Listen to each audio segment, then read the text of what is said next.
एक और विशेष बात बताऊंगा, निवेदन करूंगा, वो है श्राद्ध कर्म के प्रति श्रद्धा रखिए। आज का ये पढ़ा लिखा समाज श्राद्ध में विश्वास नहीं रखता। कहते हैं जो मौत को होके चलेगा वो क्या खाने को आएंगे। सीता माई ने पुष्कर में श्राद्ध किया, सरोवर में से दशरथ राजा का हाथ यूं आगे बढ़ करके आया था, उन्होंने श्राद्ध स्वीकार किया। मैं हर साल गया जी में जाता हूं, वहां के पंडों से मुलाकात होती है। ऐसे ऐसे लोग जिनके घर में भूत किच्चारी मारते, गया जी में पहुंच कर ये सबरी बीमारियां खत्म हो गई। मैं तो एक ही बार को संकल्प था जाने के लिए, लेकिन सब ये प्रमाण प्रत्यक्ष मैंने आंखों से देखे। मुझ जैसा आदमी, मैं विज्ञान का गणित का मैं स्टूडेंट रहा हूँ, जल्दी किसी चीज़ को मैं मानता नहीं, और इन सब चीज़ों को मैंने फॉलो किया है। तो मैं तो यही कहना चाहूँगा, ये सब भगवती सत्ता वास्तव में है, ये ढपोल संख नहीं है, ये सब बनावटी बातें नहीं है, अंधविश्वास नहीं है, ये है अपने आप में है। ये है भगवान था, भगवान है और भगवान रहेगा। श्राद्ध कर्म करें, ये तुम नहीं करोगे तो बगुओं को कैसे पता चलेगा। राम जी ने महर्षि वाल्मीकि जी को पूछा था, गुरु जी बताओ हम कहां रहें, जगह बता दो। तो उन्होंने भी कह दिया, तर्पण होम करहि विधि नाना, तर्पण होम करहि विधि नाना, विप्र जीवाए देहि दीन दाना, विप्र जीवाए देहि दीन दाना, तर्पण होम करहि विधि नाना, तर्पण होम होय विधि नाना, विप्र जीवाए देहि दीन दाना, तर्पण होम करहि विधि नाना, विप्र जीवाए देहि दीन दाना। बोल भक्तवत्सल भगवान की। तो श्राद्ध कर्म के प्रति श्रद्धा रखिए। मैं निवेदन करूंगा, जब भी कभी मंदिर में जाते हैं, यज्ञ करते हैं, तो यज्ञ में जब बैठें तो यज्ञ नारायण भगवान को यही कहिए, हे प्रभु मेरे पूर्वजों का उद्धार कर दें। केवट को सुनाया आपने कभी राम कथा में?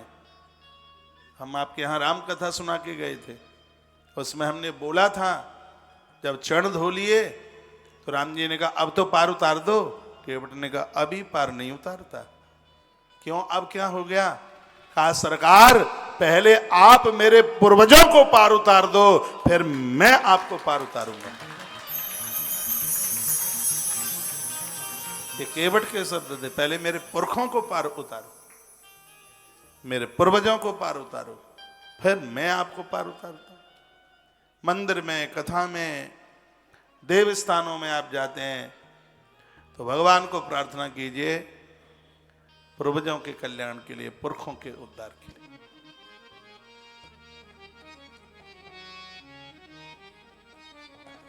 तो ये विशेष कामों में से काम है। भगवान महादेव के सानिध्य में आकर के, देवताओं के सानिध्य में आकर के ये चीजें उपलब्ध न हो तो बेकार है। फिर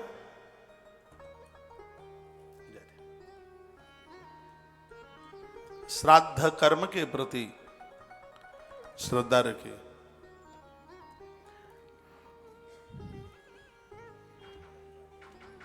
वैसे तो मैंने पूर्व में भी बोला है कि यदि घर में कोई गमी हुई है, किसी की मृत्यु हुई है और जो समय से पहले दुनिया छोड़ के चले गए हैं, और उनके निमित्त तो 1 साल तक हर अमावस्या को या उनकी तिथि में पूरे साल तक ब्राह्मण भोजन हो।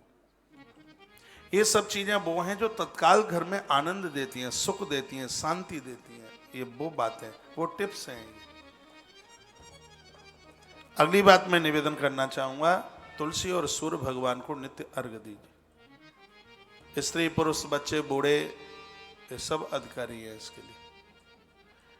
रविवार को तुलसी तोड़ी नहीं जाती, जल फिर भी दिया जाता है। सूर्य देव को अर्घ्य दीजिए, एक भी दिन मन छोड़िए। तुलसी माता को फेरी लगाइए, परिक्रमा कीजिए। इतनी बड़ी महिमा तुलसी की है, सोमवती अमावस्या को कोई 108 परिक्रमा कर ले तुलसी माँ की, तत्काल उस व्यक्ति को 1.25 मन स्वर्ण दान करने का पुण्य तत्काल प्राप्त हो जाता है। तुलसी वृक्ष न जानिए, तुलसी पेड़ नहीं, ये भगवान की दिव्य सत्ता धरती पर उद्धार करने को आई है। सूर्य भगवान, पूज्य स्वामी विवेकानंद जी महाराज सूर्य नारायण को बहुत मानते थे। चंद्रमा मनसो जातक चचो हो सूर्यो अजायत। मन के देवता चंद्रमा है तो बुद्धि के देवता भगवान सूर्य देव है। सूर्य के सन्मुख जाने से व्यक्ति को किसी भी प्रकार का चर्म रोग नहीं होता, बाह्य बीमारियां नहीं होती, अंदर के विकार पैदा नहीं होते। सूर्य देव वे हैं, हनुमान जी बड़ी श्रद्धा के साथ जिन्हें गुरुदेव के रूप में स्वीकार करते हैं। वो कैसे लोग हैं जो सूर्य देव को वंदन नहीं करते, प्रणाम नहीं करते। हमारी सनातन पद्धति में पंच देवताओं में सूर्य भगवान की पूजा होती है। गंगा स्नान नहीं लगता जब तक सूर्य देवता को अंजलि न दी जाए। और तत्काल शांति संतोष देने वाली बातों में एक ये भी है, तुलसी सूर्य को नित्य अर्घ्य दिया जाए, रोज उन्हें जल दें, जिससे मन को बहुत शांति मिलेगी, संतोष मिलेगा। ये बिल्कुल सही नहीं है, ये बिल्कुल कन्फर्म नहीं है कि शांति धन में है। शांति मेहनत में, शांति परिश्रम में। सीता माई को शांति कहा गया, सीता माई महलों में नहीं जन्मी। सीता माता महलों में नहीं जन्मी, राजा ने हल से जुताई की थी, राजा रानी खेत जोत रहे थे, अकाल पड़ गया था। ज्योतिषियों ने, ब्राह्मणों ने कहा था खेत में स्वर्ण हल चलाना तो बारिश हो जाएगी। सोने के हल की बात कही, सोना सतोगुण का प्रतीक है, और जीवन में जब सतोगुण होगा तब ही शांति पैदा होगी। शांति के लिए सत्वगुण चाहिए, सतोगुण चाहिए। और सतोगुण की वृद्धि होती है जब चिंतन हो बढ़िया, स्वाध्याय हो बढ़िया, और आहार हो बढ़िया। खान पान का बड़ा असर होता है सात्विक गुण के ऊपर। गुण 3 है, रजो तमो और सतो। लेकिन सर्वोच्च यदि कोई गुण है तो सतोगुण है। महाराज खेत जोतते हैं तब सीता माई प्रकट होती है, यानी मेहनत में। धरती जोतते हैं, धरती काय का नाम है? संस्कृत में धरती को धैर्य कहते हैं। जब तक जीवन में धैर्य नहीं होगा तब तक शांति जन्म ही नहीं ले सकती। इसलिए आग्रहपूर्वक निवेदन है, शांति चाहते हैं, संतोष चाहते हैं, सुख आनंद चाहते हैं, तो ये इतनी चीजें हम और आप करें। मैं तो करता हूं, आपकी बारी है। मैं तो ये सब तुलसी सूर्य रोज अर्घ देता हूं। अभी भी मैं जहां रुका हूं वहां भी मैं अपनी पूजा के बाद एक लोटा भर के लेके जाता हूं छत पर। वहां से मुझे पूरी सोनीपत दिखाई देती है। अर्घ देने के बाद एक निगाह डालता हूं, सब दिखाई देता है। नई नई बिल्डिंगें बन रही हैं, हाँ, बड़ा डेवलपमेंट हो रहा है शहर का, साफ दिखता है। सूर्य भगवान दिखाई देते हैं। आप अपने आप को पूछिए, आपने सूर्य देवता को कब से नहीं देखा? धूप सबको चाहिए लेकिन सूर्य किसी को नहीं चाहिए। सूर्य देवता का नित्य दर्शन कीजिए, रोज कीजिए, एक भी दिन मत चूकिए। और अगली बात मैं और निवेदन करूंगा, वो ये है, घर के अज्ञान को मिटाना चाहते हो तो एक दिया सुबह शाम रोज जलाइए। दिया जलाने से घर का तिमिर समाप्त होता है, अज्ञान समाप्त होता है। तो कुटिल बुद्धि लिए हुए हैं, लड़ाकू झगड़ालू बन करके जिंदगी घर में जी रहे हैं, साहब घर को बवंडर उठा रखा है, आफत कर रखी है। एक दिया सुबह, एक दिया शाम को।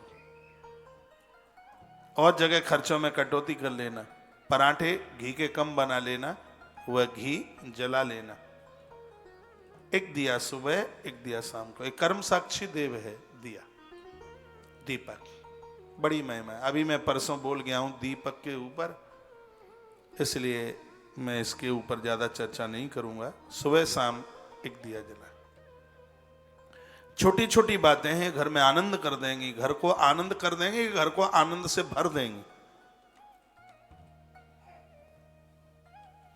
अगली बात निवेदन करना चाहूंगा, पति और पत्नी प्रत्येक शनिवार को सरसों के तेल का दिया पीपल वृक्ष के नीचे जला करके उसकी 60 प्रदक्षिणा परिक्रमा करें। अग्नि पुराण में वर्णन है कि पीपल के पत्ते को ऐसे हाथ में घिस करके जो आंख के ऊपर ऐसे लगाता है, मलता है, जीवन में उसको एक तो मोतियाबिंद का रोग नहीं होगा, चेहरे के ऊपर किसी भी प्रकार का, किसी भी तरह का फोड़ा, फुंसी और इत्यादि ये सब चीजें होगा नहीं। उसमें एक इतनी एनर्जी है पीपल में, संपूर्ण तो देवता उसमें वास करते हैं। ये कुछ पेड़ ऐसे हैं जो ऑक्सीजन लेते हैं और ऑक्सीजन ही देते हैं। पीपल के वृक्ष के नीचे लेट बाथरूम मलमूत्र का विसर्जन न करें, लेकिन पीपल के नीचे बैठ करके साधना करने से तो उम्र 1000 साल की भी हो जाए तो कोई इसमें संशय वाली बात नहीं है। आयु बढ़ जाती है, आरोग्यता मिल जाती है, बीमारी समाप्त हो जाती है। ये तो ग्रंथों में मिलता है कि सतयुग जैसे युगों में लोगों की उम्र लाख वर्ष की थी। 66 वर्ष की उम्र में तो महाराज दशरथ का विवाह हुआ था, वाल्मीकि रामायण में लिखा है। वो पुत्र हुआ था। 66 वर्ष की 66,000 वर्ष की उम्र में महाराज दशरथ को पुत्र संतान, चौथे पन पायु सुतचारी, वो बोले ही थे बात। 70,000 साल तो विश्वामित्र ने तपस्या की। जो महात्मा 70,000 वर्ष तप कर रहा है तो उसकी उम्र कितनी होगी फिर? ऐसे बहुत प्रमाण मिलते हैं। रावण की इतनी उम्र थी, उसने 27 युग देखे थे। 27 युग देखे उसने, इतनी उसकी उम्र थी। कलयुग की उम्र 4,32,000 साल, द्वापुर की उससे डबल, त्रेता की कलयुग से 3 गुनी और सतयुग की कलयुग से 4 गुनी। अब ऐसे युग उसने 27 बार देख लिए, 27 युग तक। तो कितना जीवन होता था, कितनी लंबी उम्र होती थी उस टाइम पर।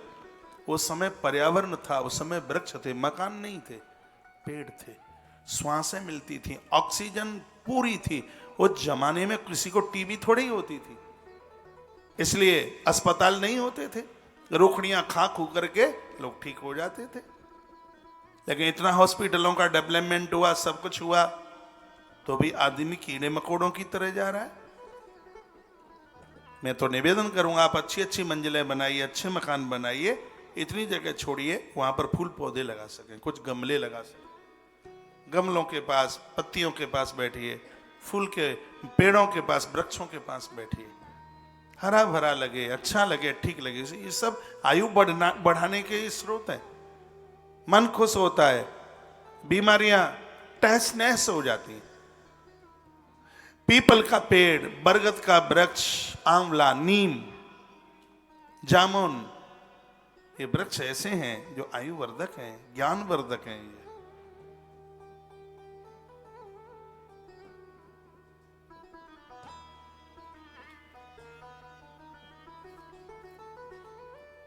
पति और पत्नी बच्चों को साथ में लेकर के, रोज के लिए कहां बोल रहे हैं, शनिवार के लिए बोल रहे हैं। जन्म पत्रियां ले लेके घूम रहे हैं, ये ग्रह रूठ गया, फला रूठ गया। 11,000 ज्योतिषी को दे दोगे, 10 रुपए का दिया नहीं जला पाओगे, वहां दे दोगे। 11,000 ज्योतिषी को दे दोगे, एक गिलास चाय बना करके, एक कप चाय बनाकर बूढ़े माता पिता को नहीं दे पाओगे। तो घूमो फिर ले ले जन्म पत्रियां, कुछ नहीं होगा। अभी मैंने थोड़ी देर पहले बोला है कि जन्म पत्री के सब ग्रह अनुकूल होकर बैठ जाते हैं जिन घरों में वृद्धों की सेवा होती है। वृद्धों को आदर मिलता है, मान मिलता है, सम्मान मिलता है। मेरी बातें तब समझ में आएंगी जब बूढ़े हो जाएंगे। पहले ही समझ लें तो ठीक है। पति और पत्नी दोनों प्रत्येक शनिवार को पीपल के नीचे सरसों के तेल का दिया 7 फेरी लगाएं, परिक्रमा लगाएं, आरोग्यता मिलेगी, बीमारी नहीं होगी बिल्कुल भी। परिक्रमा लगाएं तो जिसकी परिक्रमा लगा रहे हैं वो बाईं तरफ नहीं, वो दाईं तरफ होनी चाहिए।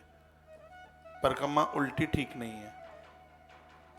कोई भी परिक्रमा आप लगाते हैं, देवालय की परिक्रमा, वृक्षों की परिक्रमा लगाएं, तो परिक्रमा का यही मतलब है कि जब आप परिक्रमा लगाते हैं तो जिसकी परिक्रमा लगा रहे हैं वो आपके दाहिने हाथ पर हो, बाएं हाथ पर नहीं, दाएं हाथ पर।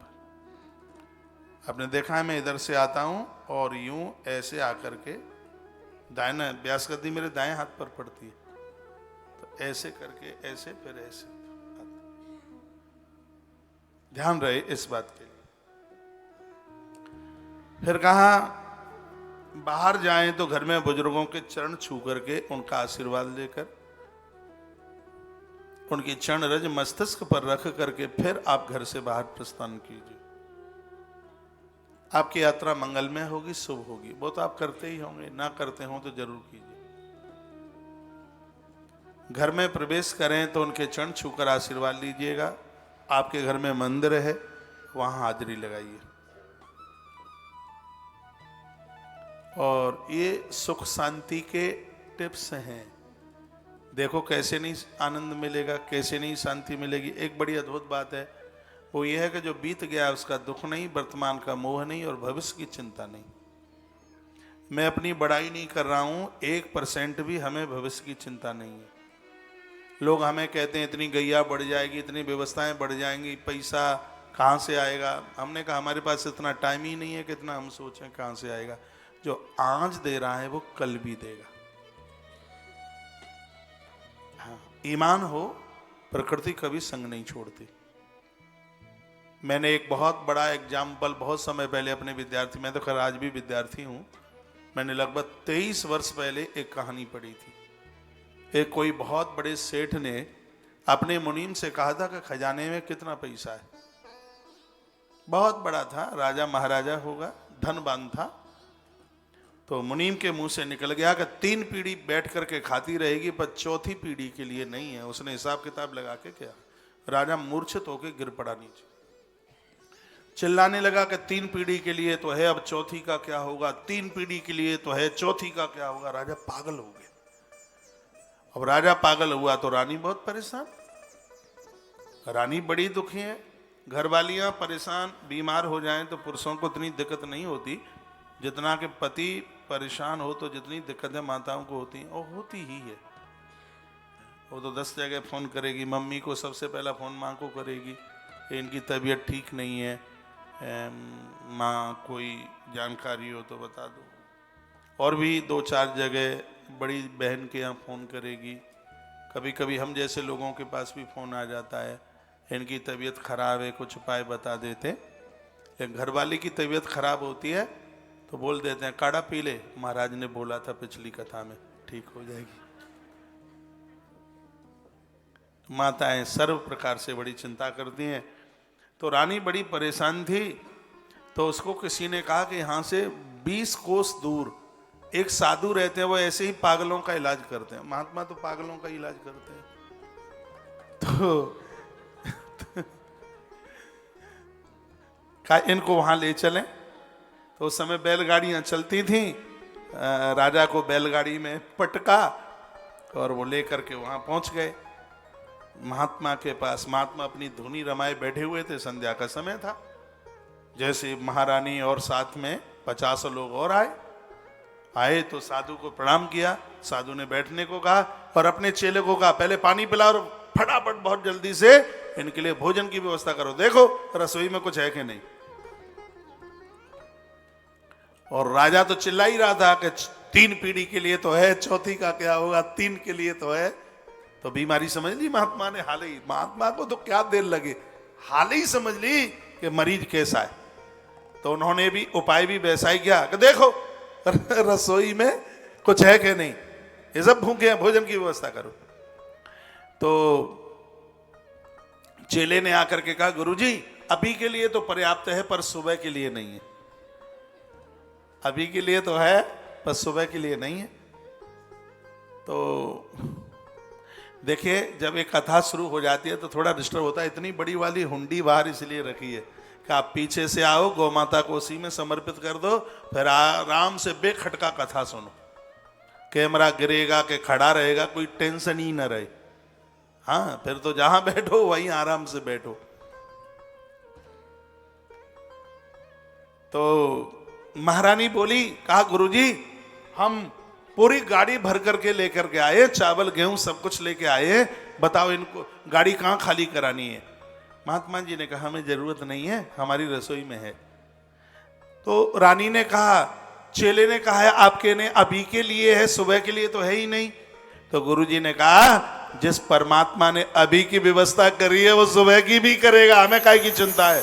राजा ठीक हो गया, एक ही मिनट में खड़ा हो गया, लंबा होके लेट गया, कहा जय हो गुरुजी, तुम्हें सुबह की चिंता नहीं है और मुझे 4 पीढ़ी आगे की चिंता है। आनंद में जीवन जीना चाहते हो। हम लोगों ने तो ऐसे ही जीवन ढाला। महीने में करोड़ों के खर्चे हैं सेवा कार्य में, मेहनत है पूरी, कर्म है पूरा, टेंशन रत्ती भर भी नहीं है। ये क्या कोई काम अपने द्वारा हो गए, ईश्वर की प्रेरणा से हुए। हमने तो उसकी प्रेरणा से चालू किए हैं, आगे वो बढ़ा रहा है। ये तो उसने व्यवस्था कर रखी है किस किस के कान में फूंक मारेगा, कहां से क्या, ये सब उसको पता है उसको। तो हम काहे को चिंता करें फिर।